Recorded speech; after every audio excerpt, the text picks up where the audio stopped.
নমস্কার বন্ধুরা। তো অনেক দিন পরে ভিডিও করা হচ্ছে। তো যখন আমি অনেক দিন মানে 2 মাস আগে ভিডিও করেছিলাম, তখন এই ফুল গাছগুলো একদম ছোট ছোট ছিল। তো যাই হোক, দেখো এখন কত সুন্দর ফুল ধরেছে। তো এখন ফুল খেতে ফুল অনেকটাই কম, কারণ 4-5 দিন আগে তোলা হয়ে গেছে। তো এখন আবার সময় আসছে তোলা। তো আজকে বিকেলবেলা ফুল তুলছি। এই ফুল রাত্রে মালা গাঁথা হবে। তো কালকেই ফুল নিয়ে বাজারে যাওয়া হবে।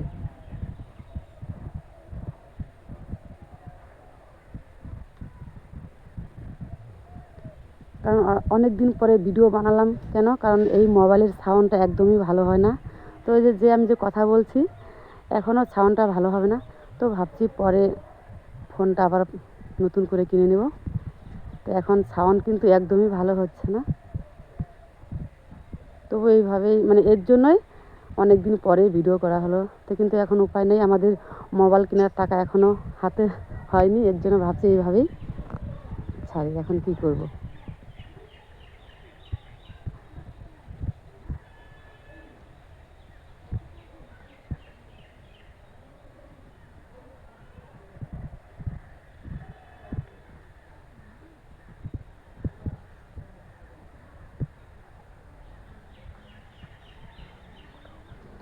আর আজকে সকালে রান্না হবে। তো যাই হোক, এখানে রান্না হচ্ছে ফুলকপি, মূলা আর হচ্ছে পালং শাক, না সে রাই সর্ষা পাতা দিয়ে ডালের বড়ি দিয়ে নিরামিষি সবজি করা হয়েছে।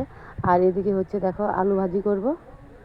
আর তার সঙ্গে রান্না হয়ে গেছে। এখন আবার বাজার থেকে মাছ নিয়ে আসছে, ছোটো মাছ। তো এখন বলছে যে পালং শাক দিয়ে ঝোল শাক হবে, তাই আমি রান্না সেরে চলে আসলাম।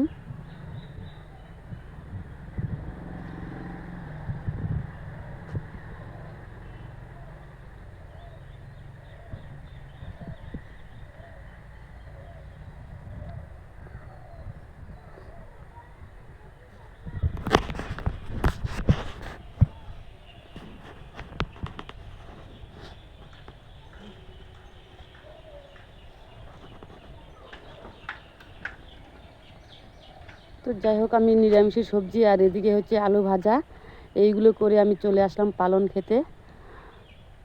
তো এখান থেকে পালং শাক তুলে নিয়ে আমি ছোটো মাছ দিয়ে ঝোল শাক রান্না করব। আর এদিকে দেখো বিছন ফেলছি, কারণ আর কদিন পরে এটা আমাদের এখানে অনেকেরই জমি গাড়া হয়ে গেছে। তো আমাদের লেট হয়ে গেছে বিছন ফেলতে। তো এখানে দেখো এত সুন্দর বিছন হয়েছে।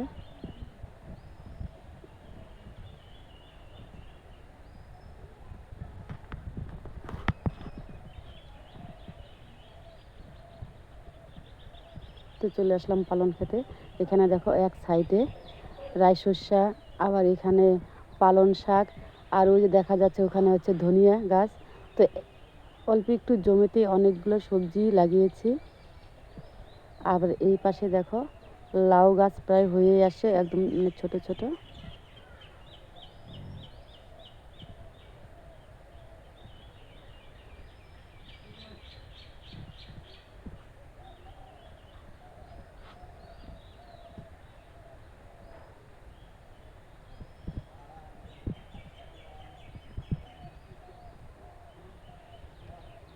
তো অল্প করে পালং শাক দিয়ে